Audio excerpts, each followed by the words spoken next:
It's DSP's Game of the Year Awards 2009. Top 10 Best Games of the Year. Number 10, Assassin's Creed 2. Whoa. Hold on a second. Before the internet goes crazy, allow me to state my case. Assassin's Creed 2 was undoubtedly one of the best games of 2009.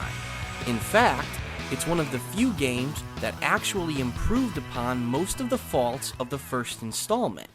A lot of people had complained about Assassin's Creed 1, stating that a lot of the game was a repetitive mission structure of basically just assassination, running, speed runs, collecting flags, collecting items, and that there wasn't really much to the gameplay after you'd played through a couple of missions.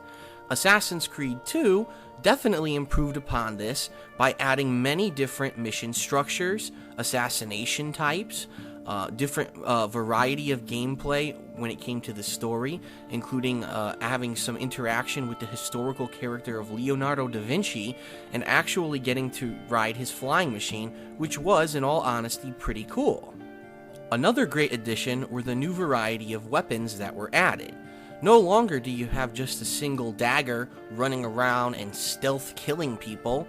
Now you have a full arsenal of weapons, including the throwing knives making a return, but also dual daggers so you can do double assassinations, as well as the handgun, which is a pretty cool innovation for a game set in the Renaissance period.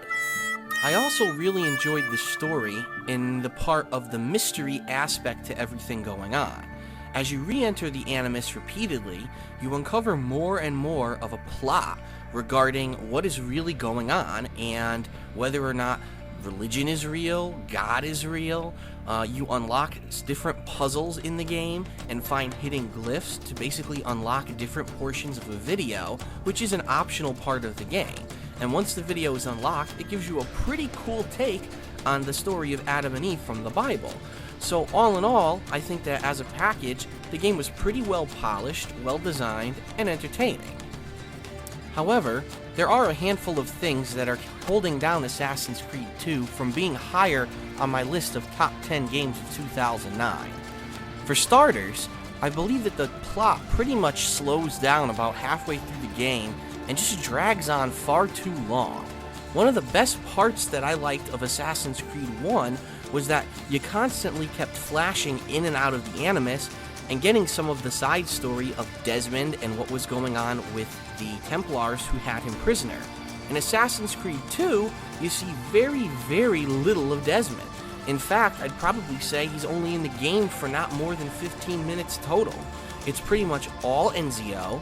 You're in the Animus almost 100% of the time, and to be honest, the whole mystery factor that I really liked about the first game pretty much only appeared in a handful of parts, and because of that, it really did put a negative aspect on the game for me.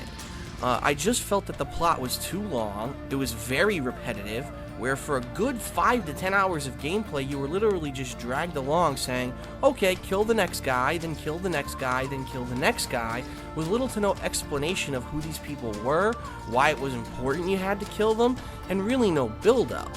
Now, don't get me wrong, I think that there were some really good characters in the game, and the plot wasn't bad. I just think that the creators of the game unnecessarily dragged out the plot to try to add on additional hours of gameplay. In addition, as I previously mentioned in my top 10 worst gaming moments of 2009, the final boss battle was a huge disappointment, especially after how good the final boss battle in Assassin's Creed 1 was. Having to fight the Pope and literally being able to beat the living shit out of him with your bare hands with little to no resistance was not a very good way to end this otherwise pretty well-rounded game. So overall, Assassin's Creed 2 was a good game. I definitely thought it was one of the best games of the year.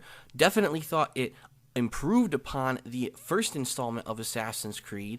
However, I just felt that about halfway through the game, it dragged on way too long, became too repetitive, honestly started to bore me, and it wasn't until I'd say about the last 10th of the game that really things picked up and caught my interest again.